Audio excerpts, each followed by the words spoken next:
What's good, Wizards fans, and welcome to Locked On Wizards podcast. It's your host, the Real Ed Oliver, my guy, Brandon Scott. Today, we're going to do some injury updates and a preview for the Wizards versus Nuggets and look forward to the Wizards West Coast road trip. And Kevin Durant says Bradley Beal is a Hall of Famer. Let's get to it. You are Locked On Wizards, your daily Washington Wizards podcast. Part of the Locked On Podcast Network, your team every day.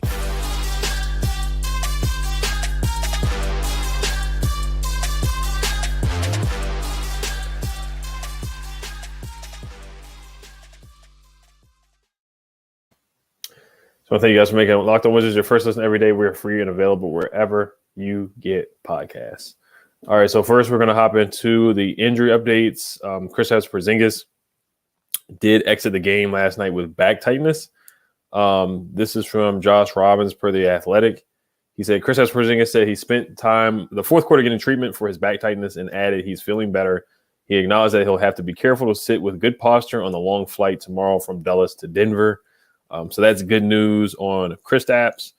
Also on Delon Wright, this is from Megan McPeak last night on NBC Sports Washington. She said Delon Wright has progressed into 2-on-2 contact. Washington hopes to have him back soon. Meanwhile, Rui Hachimura hasn't progressed much and still has no timetable for his return. He's still working on pain-free one-on-one drills, end quote from Megan McPeak. So what are your thoughts on the injury updates going into tomorrow night against the Nuggets? And also Bradley Beal has been cleared to for basketball play. Trying to find the update on Bradley Beal as well. He has been cleared to return to on-court basketball activities, the team announced. So we'll see if he does play tomorrow night against the Nuggets. What's your thoughts on the mini injury updates on the Washington Wizards? I'm slightly optimistic because it looks like Brad is on his way back and KP might not be too serious. You know, anytime you see injury with KP, you start to, already start to freak out. So I think he should be good. I see Brad coming into play. Now, one injury that does concern me is Rui. His scoring off the bench is hurting us. And, the fact that it's been as long as it has, so we definitely need his scoring. We need his scoring back. So that would be one guy. And, of course, Delon, with him, 2-on-2, he's ramping up, getting there. So, yeah, we definitely need him back. We definitely need him back because this road trip's going to be brutal. So I'm slightly optimistic. If I was going to put money on it, Brad and KP would be out there. So, yeah, I'm a little optimistic today. Yeah, Rui has missed a good amount of time. And the fact that, the report from Megan McPeak was saying that he's getting close to pain-free. He's still working on pain-free one-on-one drills. Doesn't sound too great. The Wizards are 9-7 when Rui plays, so we definitely have missed him coming off the bench. We just don't have a lot of depth anyway. Yes, Will Barton did shoot a lot better, but you still could use Rui for sure. His scoring inside, his three-point shooting, rebounding. We're definitely missing that for sure. Missing those guys. Delon Wright, we missed him for the past couple months. Jordan Goodwin has definitely stepped up in his absence. And then, like you said, Porzingis, the history, his injury history, he's done a great job. Knock on wood, he's done a great job staying healthy. He's played in almost every game this year. So I've been very impressed for him for that. And now, he's had to play more minutes. And I think he still needs to play a little bit more minutes because there's been times where West puts him back in the fourth quarter, just a little too late. But that's good news that it sounds like, he's going to be available for the Nuggets game. Yeah, we're going to need him because, he's got one of the hardest assignments at the center position coming up in Denver. I mean, the guy MVP, so Jokic is going to test him. I think it's a mission stick for him as far as where he's at in the NBA, as far as the hierarchy of centers. If he plays well, then that says a lot about KP, especially with him being, injury-free this season. I think this is a measuring stick for him, where he's at as far as centers in the NBA. So we definitely need him. I think one matchup, if we go, looking into the Denver Nuggets on Wednesday night, a couple of matchups I'm looking forward to. One, Goodwin, how he plays Jamal Murray. I would like to see how he plays Jamal Murray because he was tough on John Wall. Now, John Wall's going to do what John Wall does, but, he played him well. So I'm intrigued to see the matchup between him and Jamal Murray and, Aaron Gordon and Kuzma. I think that's a matchup because they're very similar. The fours who can stretch the floor. So those are a couple of matchups I'm looking forward to. So, Definitely, yeah. And then getting to the Nuggets game later. So I did want to get on this comment from Kevin Durant after the Wizards versus Nets game last night. Kevin Durant, this is a quote from Kevin Durant on Bradley Beal, who missed last night's game with a hamstring injury. He said, quote, "He's a Hall of Fame all-star player. Take that away from your team. You're trying to figure out where that impact is going to come from," end quote. So what were your thoughts about KD giving Bradley Beal high praise? I mean, come on, KD. I mean, come on. I get, respect is cool, man, but, you need to pipe it down a little bit. Hall of Fame? Oh, my Lord. What was he sipping? Did he check his mug? I mean, Hall of Fame? I mean, if he can make the Hall of Fame, I might as well suit back up. I mean, he's showing respect. I get that. Hall of Fame, nah. Right now he's still trying to make All-Star. He has made All NBA, in the past. But Hall of Fame, he's got a long way to go. He needs to get a ring to get it, even get a sniff of the Hall of Fame. So, yeah, that's what I think of it. I mean, it's, I dig the respect, but let's be real. He's far from Hall of Fame. Yeah, so it could be some recruiting from KD. You never know. It could be some recruiting down the line. These players, they try to recruit each other all the time. So that's what it could have been. Brad, yes, he is definitely an all-star kind of player. He's an all-star caliber player for sure.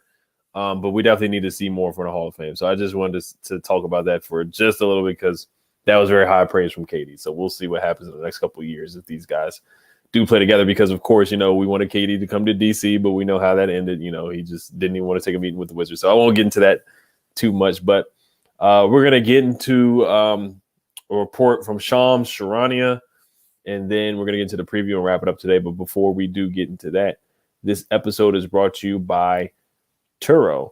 Turo is the world's largest car sharing marketplace. With Turo, you can book any car you want, wherever you want it, from a community of local hosts. Browse a huge selection of vehicles for just about any occasion or budget across the U.S., UK, Canada, and Australia. Book a spacious SUV or minivan for a family road trip. Get a classic or luxury car for a special event, birthday, or holiday. Find affordable economy cars if you're on a budget and just need to get from point A to point B. Many Turo hosts can even deliver the car right to you. Every trip is backed by liability insurance. Terms, conditions, and exclusions apply. Forget boring rental cars and find your drive at Turo.com. So thank you guys for making Locked On Wizards your first listen every day, or listen today. For your second listen today, check out Locked On Sports Today. From the games that matter the most to the biggest stories in sports, go beyond the scoreboard and behind the scenes with local experts and insights only Locked On can provide. Locked On Sports Today, available on this app, YouTube, and wherever you get your podcasts. All right, so Shams Charania reported, this was yesterday, he said that the Nets, the Jazz, Wizards, and Mavericks have all shown interest in trading for John Collins. What are your thoughts on that report? Is that something that the Wizards should be, do you think that's a good move for the Wizards to make to get John Collins? I mean, it doesn't exactly move the needle. Mm-hmm. And I think it kind of confuses people because, what's the direction here? If they go after John Collins, then they're trying to make push for the playoffs. So I get that. Looking at John Collins, he's a very athletic four. He can shoot from the arc. He's not a sharpshooter by any means, but he has a capability to hit the 3-point shot. He can rebound. He can defend. So, I mean, like I said, I'm a big fan of his game. It would be a good move, especially I think he's signed for a multi-year contract, so there's a little bit of stability. But I'm looking it up right now. Yeah, so if he's here for a little bit, I get that stability at the position, especially going forward if we're intent on building around Brad.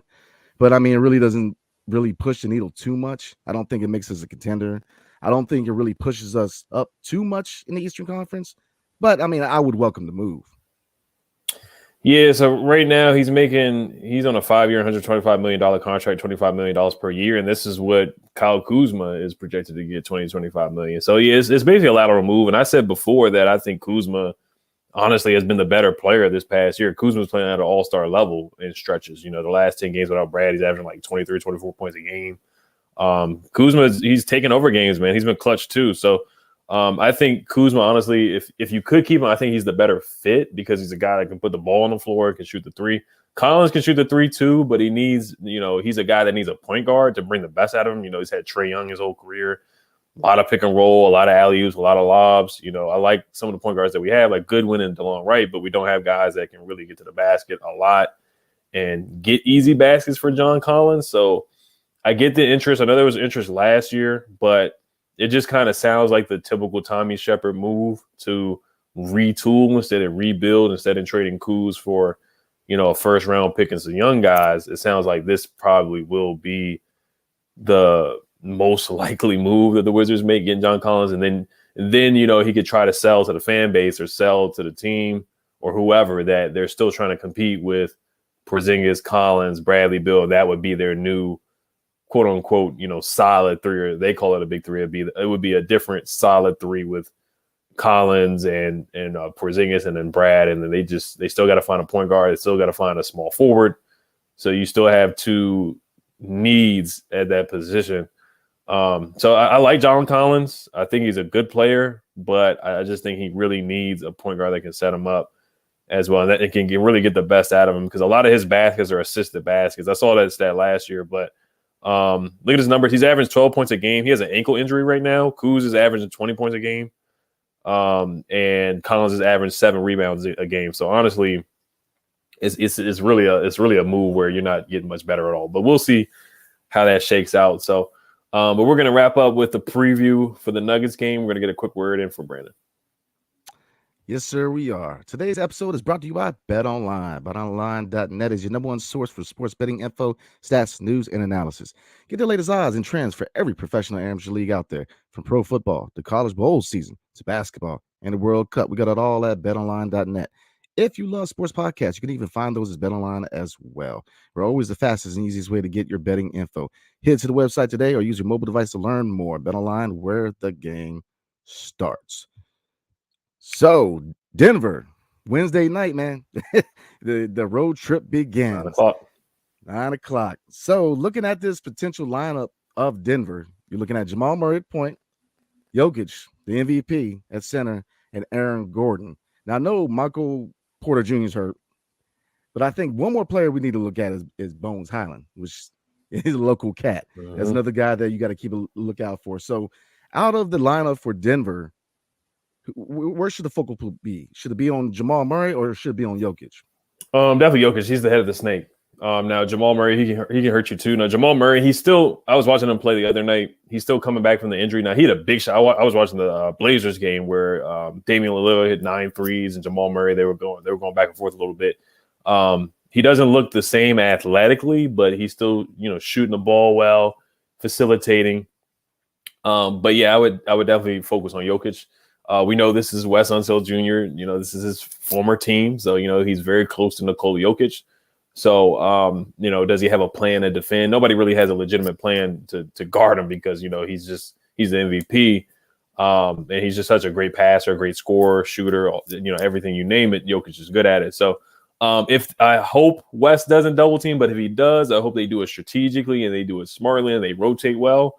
I hope they don't play zone, but if they do, I hope they rotate well, because we usually don't when we play zone. So I would definitely be focused on Jokic. That would be my primary focus. But other guys can hurt you, like you said. Aaron Gordon can hurt you. Bones Highland, he's athletic, he can get downhill. So they got a lot of guys that can definitely hurt the Wizards. Don't forget KCP. We're gonna see him. I was gonna say that too. Yeah, it could be a revenge game for him. It could be a revenge game for Will Barton and Monte Morris too. I mean, it's a homecoming. It really is. Absolutely. But I'm glad you said something about rotation and double teams. Mm-hmm. I can see him doing that. I think that he knows how to play Jokic. He spent time in Denver. He's going to double team Jokic. He's going to force him to pass the ball out to open shooters. So the rotations have to be better, rotating and getting out to those open shooters, because I think that's exactly what they're going to do. Because really, I mean, if Jokic is not one of those players where you're going to stop. You got to contain them, and really containing them is, shut down the supporting cast. They got shooters. KCP can shoot. Like you said, Jamal Murray, his shot is there. Athleticism, it has taken a hit. I noticed that too. He's not as agile as driving like he once was. The vision's still there, the shot's there, but the athleticism hasn't. And with that injury, that's a good question whether it will return. But Aaron Gordon, very athletic four. So I think I would worry about the perimeter a little more than I would Jokic, because I think they're going to double team him. And we saw the result of that the last 2 games. It just without without rotating to the shooters, it's a recipe for disaster. So if he's intent on doubling Jokic, he's got to get these guys to rotate faster. So I mean, yeah, I agree. Jokic is definitely your focal point, but look at the losses we've had. The Clippers. Yeah, you could say Paul George did his thing, but the supporting guys got us. Kennard, and if you look at Brooklyn, Curry, these supporting guys are really starting to.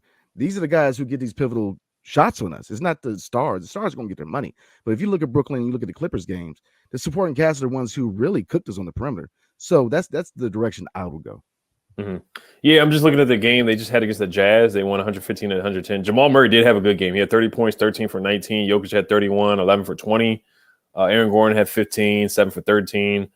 Bones Highland had 11. So they had 1, 2, 3, 4, 5. KCP had 15. He was 3 for 6 from the three-point line, 6 for 9 from the field. So they had 5 guys in double figures. Just looking at some of the numbers, Denver, they are first in three-point shooting 39% from the three. So, we struggle defending the three-point line. We're 21st. We're 27th in opponents' three-point percentage allowed. So we're bad at guarding the three-point line, and they can shoot. KCP can shoot. Jokic can shoot. Murray can shoot. Gordon can shoot. Basically, their whole starting five can shoot the three. Jeff Green, former Wizard, too, he can shoot the three. They do have DeAndre Jordan, so I'm intrigued to see the matchup with Gafford and DeAndre Jordan off the bench. They're similar athletic bigs. Christian Braun, the rookie from Kansas, he can shoot. He can get to the basket and shoot a little bit too. They're also first in field goal percentage. Offensive rating, they're third in offensive rating, but they're 27th in defensive rating. So they're not a good defensive team according to the numbers. So they do give up points, and they do give up points in the paint. They're 21st in opponent points in the paint allowed. The Wizards were 22nd in defensive rating. So we're not good defensively as well. It doesn't take numbers to look at it and tell that we're not good defensively. And we're 22nd in offensive rating as well. So keys to victory for me is get to the paint. They allow a lot of points in the paint. They don't block a lot of shots. They're 22nd in blocks. So Kuzma get downhill, Porzingis get downhill. I don't think Jokic can really check Porzingis. I don't think anybody can check Porzingis right now. I think he's on a tear. He's getting hot. The only thing that can stop him is his back right now, the back tightness. So if Bill's not available, Rui, DeLon, and so many guys being out, then you're just going to have to go in with Porzingis and start inside out. But they got to get to the basket. They got to get to the basket, not settle for threes, and run and push the pace. We're both slow in pace too. Denver's 22nd in pace, and we're 20th in pace. So Denver, they want to slow the game down. They want to get the ball to Jokic. They want to let him get the rebound, bring the ball up. They just want to orchestrate everything through him. So I think if we could push the pace, I think that would help out as well. And I was just about to say that. I'm glad you said something. Mm-hmm. I think that would be the deciding factor if we want to win this game. Make him run, push the pace, make him run. And on defense, hey, maybe you need to check him at half court. Get in their face, make them push their offense. Don't allow them to set up. Defensively, that's what I want to see. I want to see a lot more fire in this team. That'll be my number 2. Lately, you just seen no fire in this team. Nobody's cutting, nobody's moving. It's stagnant offense. The ball been slowed down. You see a lot of ISO, especially with Will Barton. Let's get back to team basketball. Ball movement. Really cut. You got to. This team is very balanced. So how do you unbalance them? Take them out of their game. Make them speed up. If Jokic is gonna bring it up, get in his face, D him up. That's what I would do. I think that's what. West gonna change a little bit because, like you said, this is former team. So, with KCP over there and Ish over, so. Oh yeah, Ish too. Yeah. Oh, Ish. Yeah. People are already talking about Ish coming back. Right. Yeah, I know. He's collecting DMPs right now. So, yeah, they should free Ish. I mean, I know Tommy Shepard would definitely love to get Ishmael Smith back. I mean, we might as well just retire his number, man. He's been got a couple tribute videos already. I know, man. I mean, it don't take much, Yeah, I know. So, I mean, to me, I think that those are my keys of victory. Really unbalance this team because they're a good team. So this is where West comes in, being strategic, the coaching, the rotations, really, chess. This is the chess part of coaching right here. Unbalance this team, make them run, make them chase us. If we can push the pace, man, I think we can really tag this team and really get a sneak win in Denver. Mm-hmm. Yeah, 100%. We got to clean up the turnovers. We're 5th in turnovers. We're 30th in forced turnovers, opponent turnovers. So opponents don't turn over. Like you said, we're just too, we just don't provide any resistance. We don't get up to anybody. We don't, try to press anybody or, I know not a lot of teams, they don't pick up full court, but we don't make it tough on people. People don't feel our energy. They don't feel our presence on defense. It just comes easy. It just comes easy to teams. I mean, you look what, Kyrie and KD do. They do that to everybody. but we don't really make it tough for guys. I know Denny, he tries on defense. Jordan Goodwin has tried. He's gotten some steals, so he's tried. He's given effort. But yeah, let's try to push the pace and move the ball. The ball wasn't moving a lot last night. It really wasn't against the Nets, and I think we can do a better job of that. But definitely get into the paint. Like I said, the Nuggets, they struggle defending the paint, so that's our bread and butter. That's what we have to do. So Gafford played well last night too. He had a double-double. I was impressed with him. I thought he played better. Maybe Will Barton can carry some of the better shooting into tomorrow night, and Jordan Goodwin can get some more steals, and maybe we can steal a win. So what's your prediction for tomorrow night? And then maybe next episode after the game, we'll do a prediction for the West Coast road trip. Let me look at the schedule here before we wrap up. Maybe we can just quickly do predict the next couple of games for the West Coast road trip, because we have the Nuggets at 9 tomorrow night. We got the Clippers on Saturday, Lakers on Sunday, back-to-back, Suns on Tuesday, Jazz on Thursday, December 22nd, and then December 23rd, we have the Kings. So it's a long road trip. So it's 1, 2, 3, 4, 5, 6, 7 road trip games, West Coast road trip. How do you see it shaking out? Do you see 7-0? Do you see 3-4? Do you see 0-7? Do you see, where do you 1-6, 2-5? Where do you see it? Man. 1-6. I think we can sneak a win, but that's a gauntlet, man. There's really no easy game. I mean, Clippers are playing well. The Lakers are making, they're coming back and really playing good team basketball. The Kings are surprising people. The Suns, get out of here. I don't see an easy game. This is really going to test us. This is sink or swim. If we can kind of maybe get out of this, maybe around 500-ish, then I'll be optimistic, especially with guys coming back from injury. Maybe we can kind of, stem the tide and maybe turn this thing around. But 1-6, 0-7. Go ahead. So that's what I'm rolling with. And then quickly, Wizards or Nuggets tomorrow night? Who do you have winning? I think this is going to be the sneak win. I think this is the best chance we have the winning on this road trip, because Wes knows the team. So I think he's going to game plan around that. So I think we can score. Let's see. It's going to be 109-104 Wizards.